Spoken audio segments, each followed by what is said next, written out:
Daf Yomi, Charges Zevachim, 28b, top of the page. The words Im Eino Inyan Lachutz Zbano. Im Eino Inyan Lachutz Zbano, Teneu Linyan Lachutz Bekomo, Ume'ed Rachmana Kavi Yonotar. Ve'ochlava Vonisa Lemonot Lachutz Bekomo.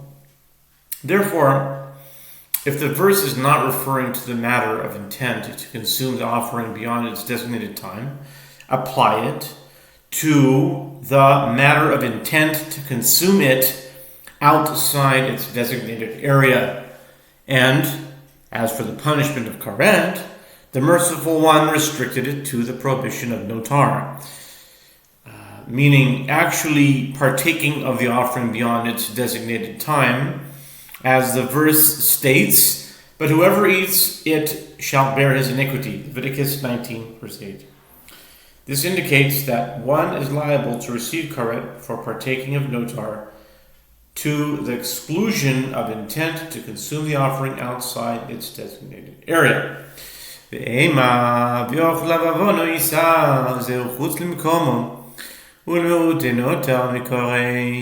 Gemara asks, but why not say instead that when the verse states, but whoever eats it shall bear his iniquity, this is referring to intent to consume the offering outside its designated area, and the verse serves to exclude notar from the penalty of karet.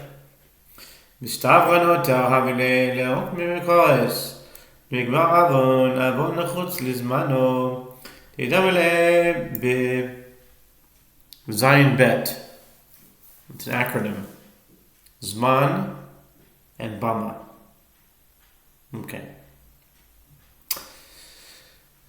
The Gemara responds, it stands to reason that notar should be interpreted as carrying the penalty of karet, because this would allow one to derive, by way of verbal analogy, between iniquity and iniquity, stated with regard to the case of intent to consume the meat beyond its designated time, that the punishment of karet applies to the latter as well. The verbal analogy would be apt since one prohibition is similar to the other in that they share features that form the acronym Zayin Bet. Both concern the offering's designated time, Zman, and both are applicable to an offering sacrificed on a private altar, a Bama.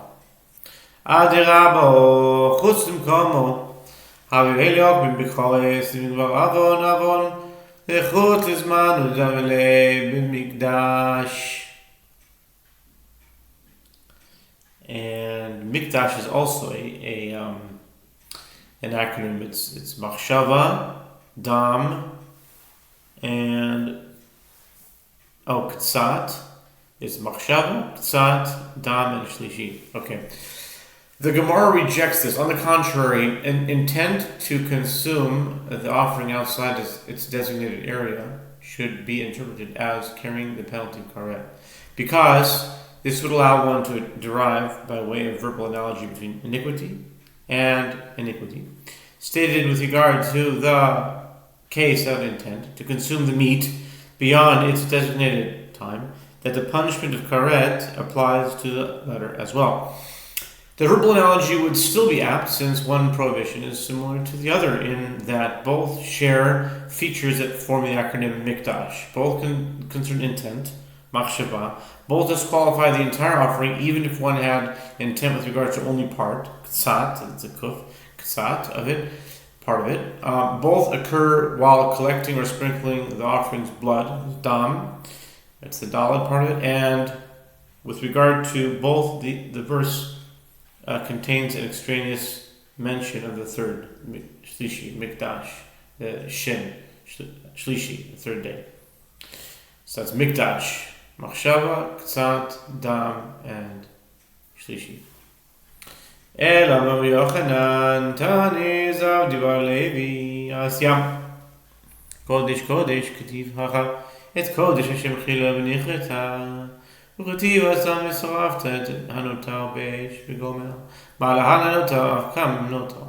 Rather, Rabbi Yochanan says that Zavdi Bar Levi taught, It is derived that the prohibition of notar carries the penalty of karet by way of verbal analogy between sacred and sacred.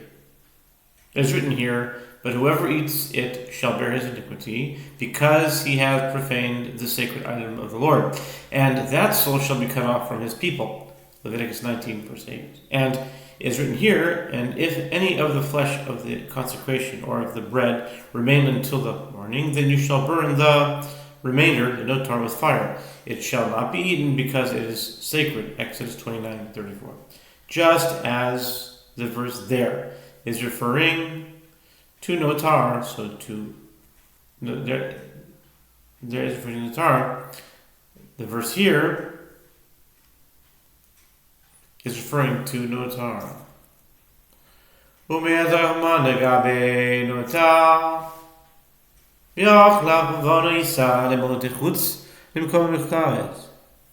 And consequently, when the merciful one restricted the penalty of karet to the prohibition of eating notar, as the verse states, but whoever eats it shall bear his iniquity, this restriction serves to exclude the case of intent to consume the offering outside its designated area from the penalty of karet.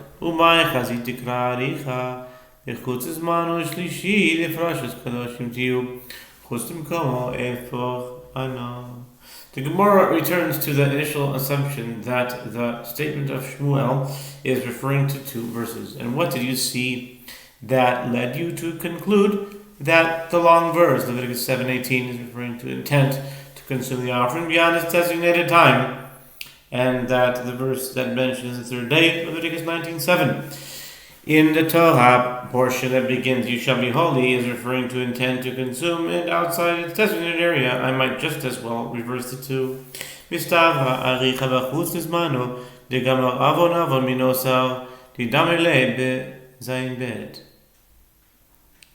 The Gemara responds, it stands to reason that the long verse is referring to intent to consume the offering beyond its designated time, as this allows for one to derive by way of verbal analogy between iniquity and iniquity from notar that an offering sacrificed with such intent carries the penalty of karet. The verbal analogy is apt, since the prohibition is similar to the other in that both share the features mentioned above that form the acronym Zayin Bet.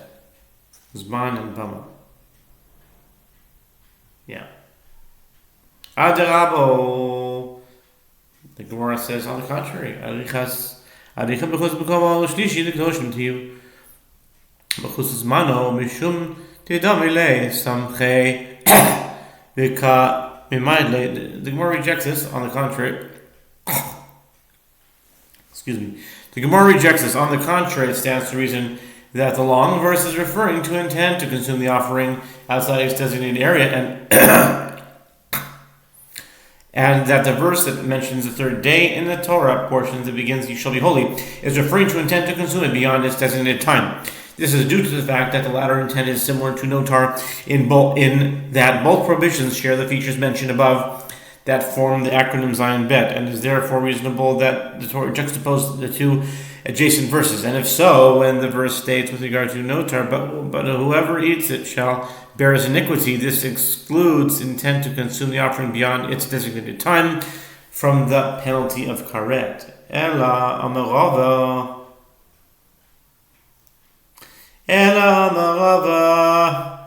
kula mikra aricha atyan dichsiv ha'achol yachel mishte achilot hakatuv medaber echad achilat adam echad achilat mezbeach.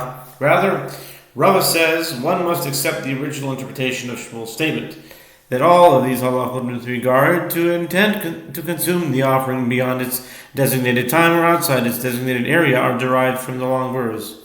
As it is written, "If any of the flesh of his peace offerings be at all eaten on the third day, it shall not be accepted, neither shall it be credited to he who offers it. It shall be pigul, and the soul that eats of it shall bear his iniquity." Leviticus 7:18. When the verse states, "be at all eaten," hakol yachel, using a double verb, the verse speaks of intent with regard to two consumptions, one consumption by a person and one consumption by the altar, meaning burning the offering in proper intent with regard to either of these acts renders the offering pigol mi basar zevach shlamav ma shlamim mipaglin umipaglin of kol mipaglin umitpaglin.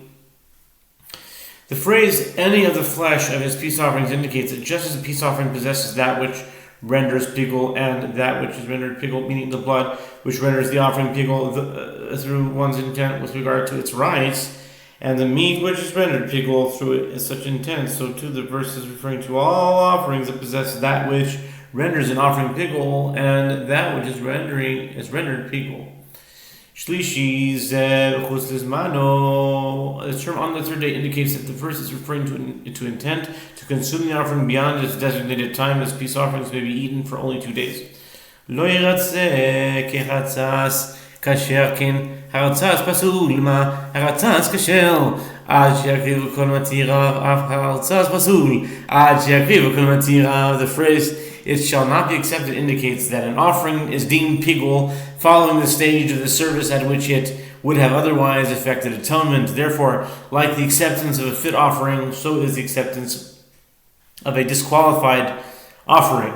And just as the acceptance of a fit offering does not occur until one sacrifices its permitting factors, meaning one sprinkles the blood properly, so too the acceptance of a disqualified offering does not occur until one sacrifices all of its permitting factors. Hamakri v'akravahu nifsal ve'enu nifsal v'shlishi also v'zevach HaKohen mithabel v'midal v'kohen. The term "he who offers" indicates that pigul is disqualified at the time of offering due to improper intent, and it is not disqualified on the third day literally. And when the verse states "it," this indicates that the verse is speaking of a disqualification of the offering only, but it is not speaking of the priest, who is not disqualified from the priesthood through such intent. Lo yechashev, the phrase "neither shall be credited"